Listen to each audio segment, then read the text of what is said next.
Para ver un ejemplo de la fase de Berry, vamos a volver sobre lo que habíamos visto de el caso de que teníamos un electrón y un campo magnético que se barría en forma de cono, por decirlo, por lo menos el vector, y que teníamos que cambiar de spin, o cuál era la probabilidad de cambiar de spin, considerando el régimen adiabático que lo habíamos establecido a partir del omega 1 y el omega o W1 y W, que entonces teníamos que la probabilidad tendía en ese caso a 0, porque W1 era mucho más grande que W. Las probabilidades entonces venían dadas cuando nosotros teníamos el chi de t, escrito en términos de chi más y chi menos, y por lo tanto podíamos tomar los coeficientes correspondientes para luego hacer la probabilidad de transición. Entonces teníamos esta expresión de chi de t, función de chi más y chi menos, con el lambda igual a omega 1 raíz de 1 menos 2 omega omega 1 coseno de alfa más omega sobre omega 1 al cuadrado, esto con la aproximación del régimen adiabático en que omega 1 es mucho más grande que omega. Tenemos omega 1 por 1 menos omega omega 1 coseno de alfa. Bueno, o sea, en realidad antes lo teníamos escrito de esta forma, pero bueno, lo que hicimos es tomar el W1 hacia afuera de la raíz.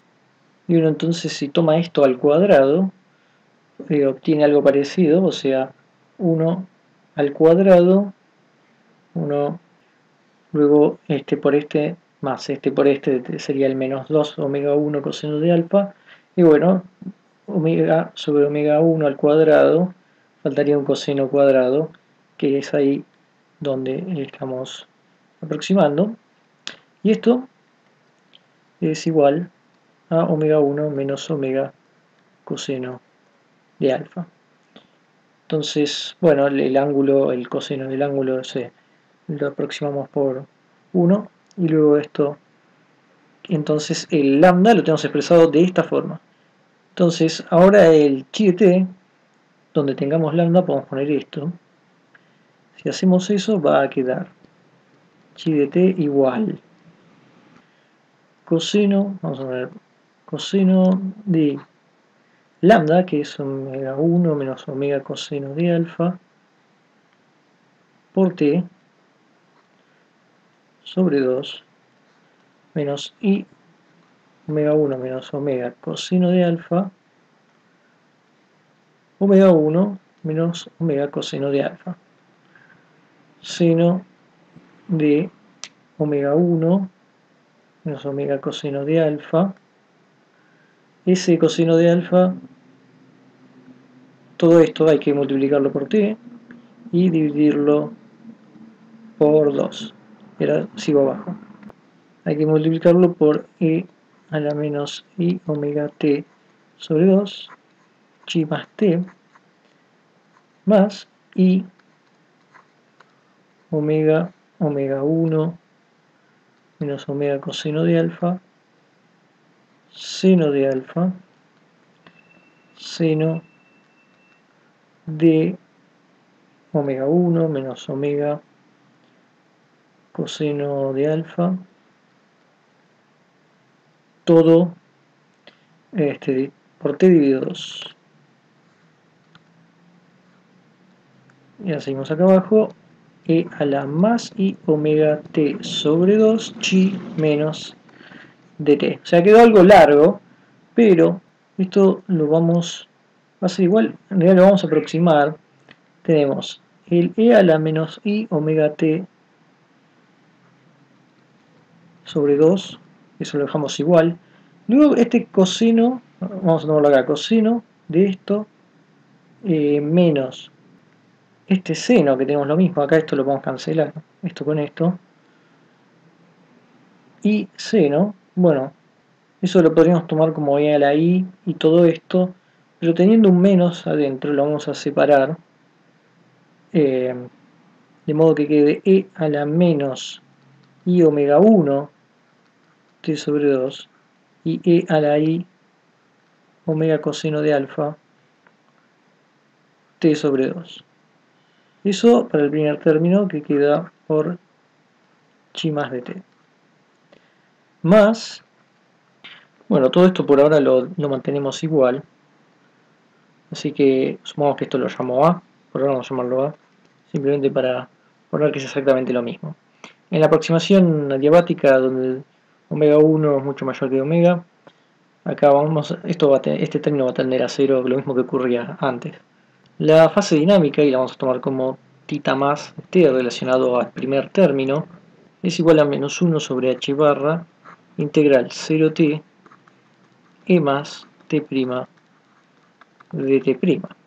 Eso es igual a menos omega 1t sobre 2, donde L más lo estamos tomando como igual a h barra omega 1 sobre 2.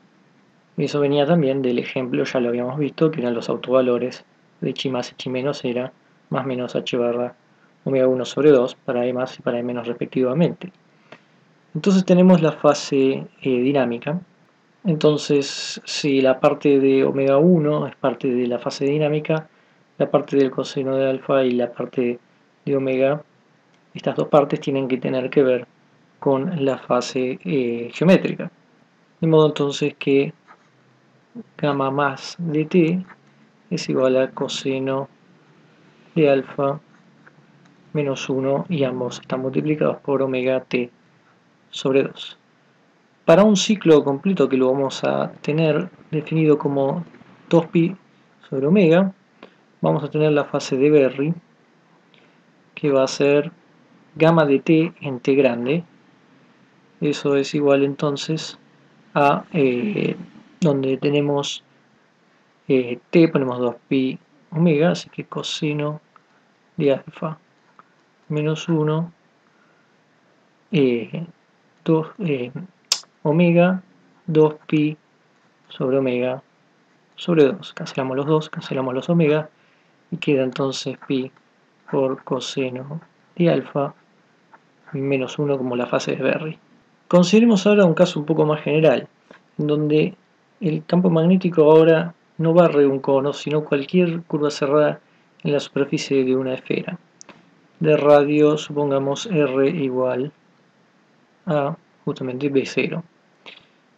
Uno puede ver que el autoestado que representa el spin hacia arriba a través de B de t tiene la forma esta, que tanto θ como φ, que son las coordenadas esféricas de B, ambas dependen del tiempo ahora para barrer. Está fijo el radio, pero las otras dos coordenadas, θ y φ, cambian con el tiempo. Vamos a necesitar entonces el gradiente en coordenadas esféricas para este caso, derivando chi más. Entonces si uno hace eso, uno va a tener que derivar chi más en función de r, va a necesitar también la derivada en función de θ y derivada en función de φ. Entonces, en función de r no hay ningún problema, porque no depende de r. Así que ahí no hay ningún problema. En función de θ, tenemos el 1 sobre r que lo ponemos afuera, y luego tenemos la derivada de chi más de θ. El primero va a ser menos 1 medio seno de θ sobre 2 y derivar esto en función de θ es 1 medio e a la i φ coseno de θ sobre 2. Esto θ versor más el 1 sobre r seno de θ. Y ahora la derivada en función de φ, primero no depende de φ, el segundo es simplemente sacar una i, y a la i φ seno de θ sobre 2 φ versor. Entonces lo que estamos haciendo es yendo hacia esta fórmula. Vamos a necesitar entonces esta parte que tiene que ver con el producto interno con la función de onda, y por lo tanto eso significa en nuestro caso tomar producto interno chi más con gradiente de chi más, esto. Entonces uno tiene que hacer esto contra esto y contra esto. Si lo hacemos va a quedar 1 sobre R, que lo sacamos afuera, y vamos a poder sacar un 2. Un medio, mejor dicho. Medio R, o 1 sobre R, y tenemos menos seno de tita sobre 2, coseno de tita sobre 2, en tita versor estamos ahí teniendo en cuenta este con este, y por supuesto el menos, y el 1 medio sale afuera, el 1 sobre R afuera también. Luego más seno de tita sobre 2, coseno de tita sobre 2, otra vez tita versor, porque ahora es esto contra esto, o sea, la y tita se van porque este va a estar conjugado. Sale el 1 medio, y tenemos el seno y el coseno. Y el otro término, este no lo tenemos porque hay un 0, este va a ser otra vez, o sea, la y tita se van, va a haber un y, un seno de tita sobre 2 al cuadrado, ya que ambos lo tienen, y hay que poner el seno de tita en el denominador que está afuera, este, 1 sobre R está afuera, hay que compensar por el 1 medio que acá ya no tenemos, así que hay que poner un 2. Esto es phi versor. Bueno, esto es igual, podemos ver que estas dos cosas son iguales, así que esto se va a cancelar con esto, obteniendo entonces y seno cuadrado de tita sobre 2 R seno de tita, ¿no? Se cancelaron los 2 y quedó simplemente esto. Ahora vamos a hacer el producto vectorial, o sea, el rotor, en este caso, que lo escribimos de esta forma. Lo que obtuvimos, vector, el gradiente. Bueno, tomando en cuenta que ya tenemos este resultado, uno entonces tiene que tomar la componente phi del gradiente, producto vectorial con lo que ya teníamos. Entonces eso va a quedar 1r seno de tita derivada en tita de seno de tita, y luego lo que teníamos, y seno cuadrado de tita sobre 2 r seno de tita. Todo esto, el producto vectorial lo lleva al r versor, y todo esto va a ser igual a i sobre 2r cuadrado en r versor. Vamos a separarlo de eso. Bueno, acá puse tita sobre 2, pero en realidad es tita solo, acá como está acá. Y lo importante es decir que, bueno, en realidad acá estamos haciendo el rotor, no hay que tomar, como señalé antes acá, sino que en realidad hay que tomar la fórmula para el rotor, para esféricas, donde todo esto se hace 0 y queda solo este término con esto, que es lo que hace que nos dé esto que está acá, y luego el i sobre 2r cuadrado en r versor. Entonces con esto ahora utilizamos esta fórmula para el gamma n de t. Utilizando entonces la fórmula nos queda de esta forma, ¿no? Con el i se va y queda un menos 1 medio que sale afuera, y esta integral que depende de dA, si tomamos el área de la esfera, o sea, la integral es sobre el área en la esfera que va haciendo el b, entonces si podemos transformar el dA en r cuadrado de omega r versor, donde habíamos tomado como el ángulo sólido, en términos entonces de omega nos queda igual a menos 1 medio omega. Omega, como hemos dicho antes, entonces es el ángulo sólido que se obtiene desde el origen. Entonces en este ejemplo obtuvimos que en realidad nos dice que si tomamos un campo magnético y si teniendo en cuenta un electrón se mueve de una forma adiabática en un camino cerrado, entonces el cambio de la fase geométrica va a ser menos 1 medio del ángulo sólido que hizo el vector del campo magnético. Un ejemplo más de los cambios de la fase en movimientos adiabáticos que son muy importantes.